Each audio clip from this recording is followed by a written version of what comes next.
నమస్తే welcome to yo-yo TV. ప్రతిపక్షాలు ఇబ్బంది లేకుండా ప్రశాంతంగా పాలించిన సందర్భం ఎక్కడ లేదు. ముఖ్యంగా భారత్ బీజేపీకి అనుకూలంగా పాలన జరిగింది. ఎన్డీఏలో ఉన్న పార్టీలకు సైతం కొన్నిసార్లు బీజేపీ ఇబ్బంది పెట్టింది. కేసీఆర్ కూడా మోదీకి అనుకూలంగానే పాలన సాగించారనే పేరుంది. ఏపీ మాజీ సీఎం జగన్ సైతం కేంద్రానికి ఎదురెళ్లే సాహసం చేయలేదు. కానీ తెలంగాణ సీఎం రేవంత్ విషయంలో అంతా రివర్స్ జరుగుతుంది. రేవంత్ రెడ్డి ఎంతో ఫ్రీడమ్ తో పాలన సాగిస్తున్నారు. ఆయన సీఎం హోదాలో ఏ నిర్ణయం తీసుకుంటున్నా పరోక్షంగా కొంతమంది బీజేపీ నేతల మద్దతు ఇస్తున్నారని టాక్ ఉంది. బీఆర్ఎస్ అధినేత ప్రతిపక్ష నేత కేసీఆర్ బీజేపీని ఏ విధంగా ఇబ్బంది పెట్టకపోయినా ఆయన ఏనాడు ఇంత స్వేచ్ఛగా నిర్ణయాలు తీసుకోలేకపోయారు.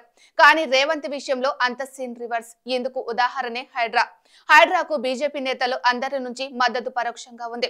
ఒక ఈటల మినహా హైదరాబాద్ ను కబ్జాల నుండి విడిపించండి, కానీ అందరినీ కూల్చాల్సిందే అని డిమాండ్ చేస్తున్నారు. అంతే తప్ప ఎక్కడ రేవంత్ నిర్ణయాలను వ్యతిరేకించడం లేదు. ధర్మపురి అరవింద్ పెద్దగా మాట్లాడడం లేదు. రఘునందన్ రావు, బండి సంజయ్ సహా పలువురు నేతలు పూర్తిగా మద్దతు ఇస్తున్నారు.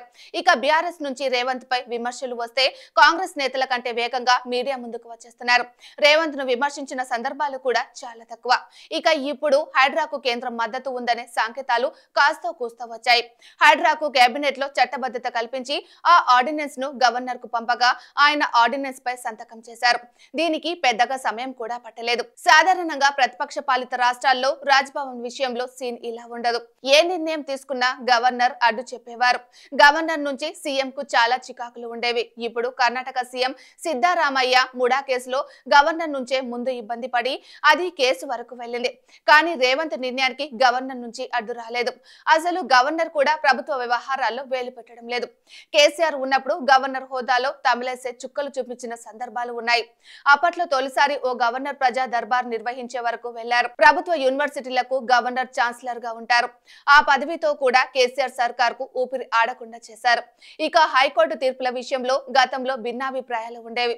ఇక రేవంత్ పదే పదే ఢిల్లీ పర్యటనకు వెళ్తున్నారు. 10 ఏళ్లలో ఏ ముఖ్యమంత్రి కాంగ్రెస్ నుంచి గానీ ఇతర ప్రతిపక్ష పార్టీల నుంచి ఇన్నిసార్లు ఢిల్లీ వెళ్లలేదు. వెళ్లినా 10 వరకే వారి ప్రయాణం ఉండేది. కానీ రేవంత్ కాన్వే నేరుగా కేంద్ర మంత్రుల ఇళ్లకు లేదంటే వారి కార్యాలయాలకు వెళ్తుంది. బీజేపీ ఏదైనా ప్రభుత్వాన్ని కూల్చాలి అనే లక్ష్యం పెట్టుకుంటే అది పెద్ద మ్యాటర్ కాదు. 3 పార్టీలు ఏకతాటి మీద ఉన్న మహారాష్ట్రలో ఏకంగా శివసేన పార్టీలోనే చీలిక తేల్చింది.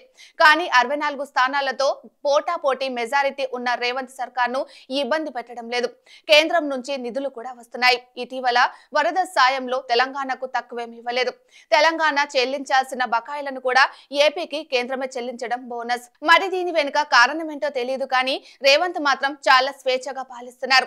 భవిష్యత్తులో రేవంత్ అడుగులు ఎలా ఉంటాయో తెలియదు. కానీ ఆయన రాజకీయ లక్ష్యాలు ఖచ్చితంగా పెద్దవే. ఆ లక్ష్యం అర్థం కాకపోవడంతోనే కేసీఆర్ లాంటి రాజకీయ ఉదండుడు కూడా తక్కువ అంచనా వేసి చేతులు కాల్చుకొని సమస్యలు ఎదుర్కొంటున్నారు.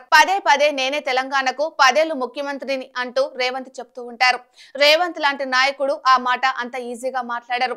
దక్షిణాదిలో పాగా కోసం విశ్వ ప్రయత్నాలు చేసే బీజేపీకి ఇప్పుడు ఏపీ మినహా మరో రాష్ట్రంలో అధికారం లేదు. తమిళనాడు, కర్ణాటక, కేరళలో విపక్షాలు బలంగా ఉన్నాయి. తెలంగాణలో బీఆర్ఎస్ బలం ఏంటో ప్రస్తుతానికి చెప్పలేం. ఇప్పటికే లోక్సభలో గులాబీ పార్టీని సున్నా చేసిన కాంగ్రెస్, బీజేపీ గ్రేటర్ హైదరాబాద్ ఎన్నికల్లో ఏ రాజకీయం చేస్తారో చూడాలి. ఏది ఎలా ఉన్నా రేవంత్ కారణంగా అందరూ హ్యాపీగానే ఉన్నారు. సీఎం రేవంత్ రెడ్డి నిర్ణయాలు ప్రజల కోసమే కాబట్టి బీజేపీ సైతం నోరు మెదపలేకపోతుందన్న అభిప్రాయం కూడా ఉంది. సీఎం రేవంత్ లక్ష్యాలు అర్థమైతే బీఆర్ఎస్ నేతలకు తమ భవిష్యత్తుపై కూడా క్లారిటీ వస్తుందనడంలో ఎలాంటి సందేహము లేదు.